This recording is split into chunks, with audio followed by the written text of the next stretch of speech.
नमस्कार दोस्तों। पक्षियों के राजा बाज के बारे में तो आपने सुना ही होगा। क्यों आखिर बाज को पक्षियों का राजा कहा जाता है? क्यों बाज इतना ताकतवर और इतना पावरफुल होता है? इसके बारे में आज हम आपको इस स्टोरी में बताने वाले हैं कि आखिर बाज में ही ऐसा क्या होता है जो पक्षियों का राजा कहा जाता है। तो आइए जानते हैं बाज के बारे में। तो साथियों, बाज एक ऐसा प्राणी है कि अपनी पेनफुल जिंदगी से होकर गुजरकर वह फिर से एक नया जीवन प्राप्त करता है और अपने जीवन के लिए इतना संघर्ष करता है कि किसी और पक्षी की बस की बात नहीं है।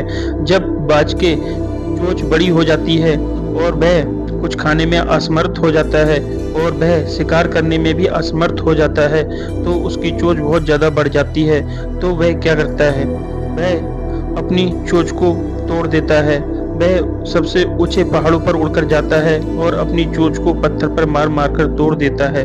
इसी तरीके से जब बाज के पैर पंजे बढ़ जाते हैं तो वह किसी भी शिकार को पकड़ने में असमर्थ हो जाता है और वह अपने पंजों को भी तोड़ देता है।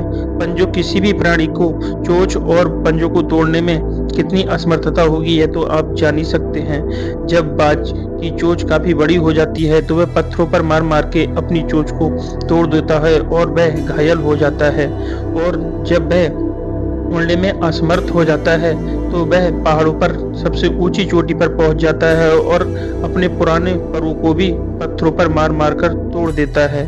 फिर बाज के पास सिर्फ एक ही ऑप्शन रह जाता है, या तो वह गिद्ध की तरह अपना जीवन व्यतीत करे या फिर वह दोबारा से अपने जीवन को फिर से पावरफुल बनाकर स्थापित करे।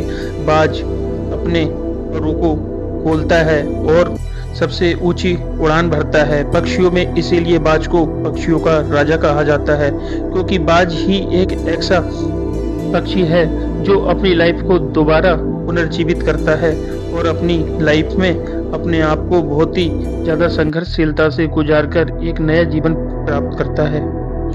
तो दोस्तों, जब बाज अपनी चोंच को तोड़ देता है तो वह बहुत ही ज़्यादा दर्द से व्याकुल हो जाता है और कुछ खाने पीने में असमर्थ हो जाता है और वह एक नई चोंच स्थापित करता है।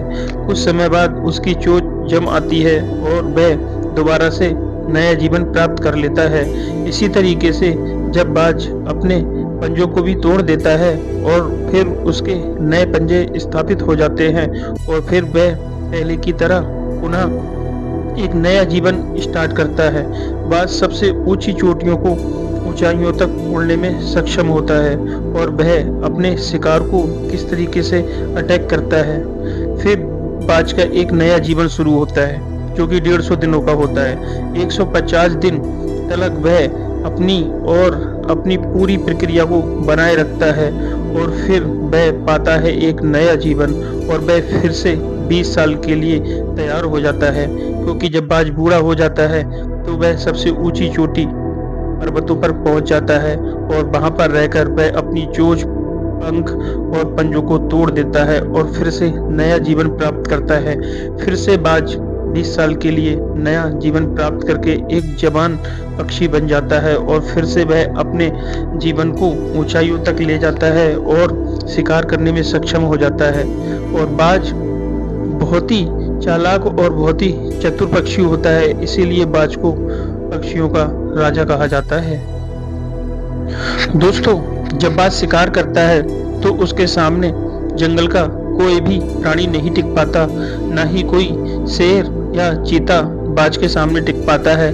अगर बाज अपने आप पर निर्भर हो जाए तो वह जंगल के राजा शेर का भी शिकार कर देता है, क्योंकि वह देखता है, एक जगह बैठता है और एक ही टारगेट पर अपना लक्ष्य को फोकस करता रहता है। वह देखता है कि मछली अपनी सतह पर कितनी बार आती है, कितनी बार जाती है। वह समुद्र की सारी मछलियों को टारगेट नहीं करता, बल्कि वह सिर्फ एक मछली को टारगेट करता है और वह हमेशा अपना शिकार करने में सक्षम होता है। जैसे ही उसे लगता है कि मछली समुद्र की सतह पर कितनी देर में आ रही है और कितनी देर में जा रही है, बाज उसी तरीके से अपना निशाना साधता है और मछली को एक ही बार में पकड़कर अपना भोजन बना लेता है।